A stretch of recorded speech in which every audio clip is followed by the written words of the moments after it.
Sommet Afrique-Russie, coup d'État au Niger.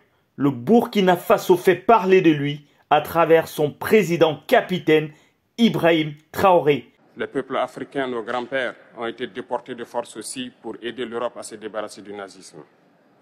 Nous sommes les peuples oubliés du monde, qu'ils soient dans les livres d'histoire, dans les documentaires ou films. On tend donc à balayer le rôle prépondérant qu'a joué l'Afrique dans cette lutte contre le nazisme.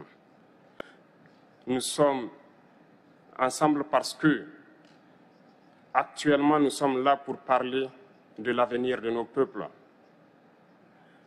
de ce qui va advenir demain, de ce monde libre auquel nous aspirons, de ce monde sans ingérence dans nos affaires internes. Nous avons les mêmes perspectives et je souhaite que ce sommet soit l'occasion donc de pouvoir tisser de très bonnes relations en vue d'un meilleur avenir de nos peuples. Les questions que mes générations se posent sont les suivantes, si je peux me résumer.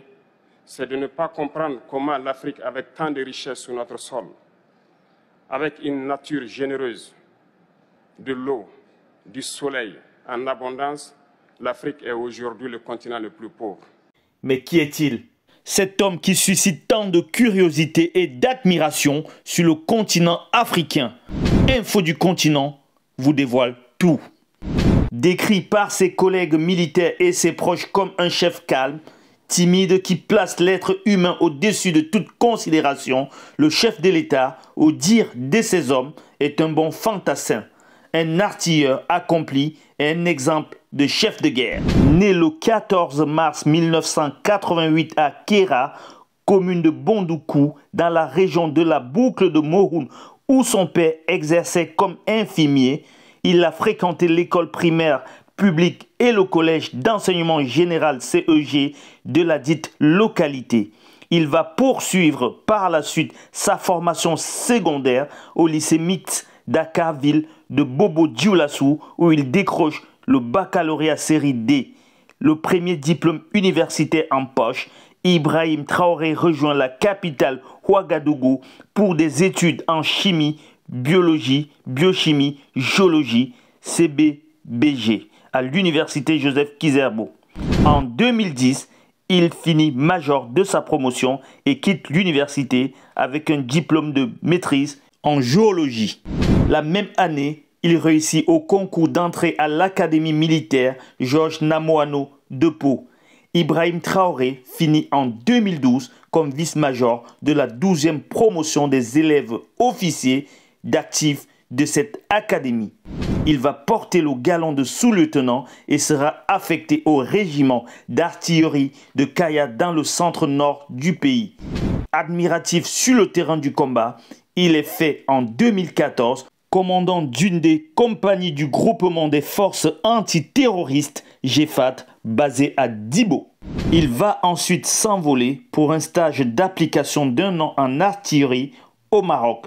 À son retour, il est fait lieutenant.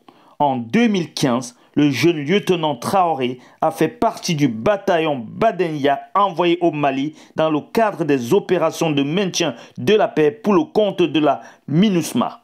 En 2015, alors que le jeune lieutenant était en détente à Bobo-Dioulasso, il a organisé avec d'autres officiers du 25e régiment de parachutistes commando la riposte face au projet de coup de force du général Gilbert Diendéré.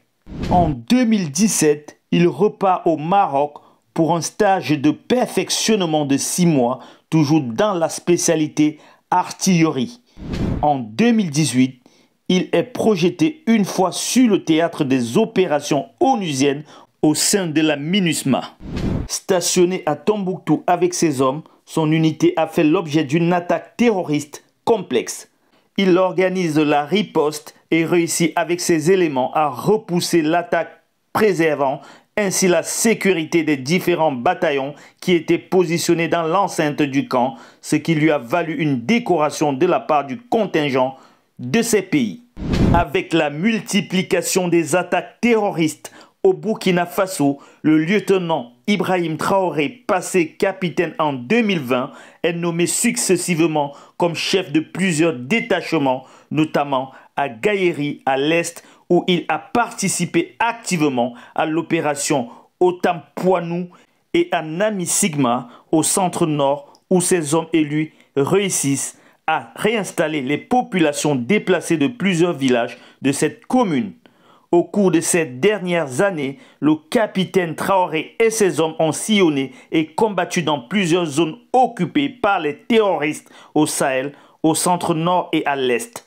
Les localités comme Makoy, Nassumbu, Déou, Gaéri, Tankwalou, Kelbo, entre autres, l'ont vu à l'œuvre. En janvier 2022, avec d'autres jeunes officiers, il porte au pouvoir le lieutenant-colonel Paul-Henri Sandaogo Damiba afin de mettre en œuvre un vaste plan de réorganisation de l'armée et un nouveau concept tactique pour les offensives à mener. Il est ainsi nommé en mars 2022 chef de corps du régiment d'artillerie de Kaya jusqu'à sa prise du pouvoir le 2 octobre 2022. Restez connectés sur Info du Continent pour plus d'informations.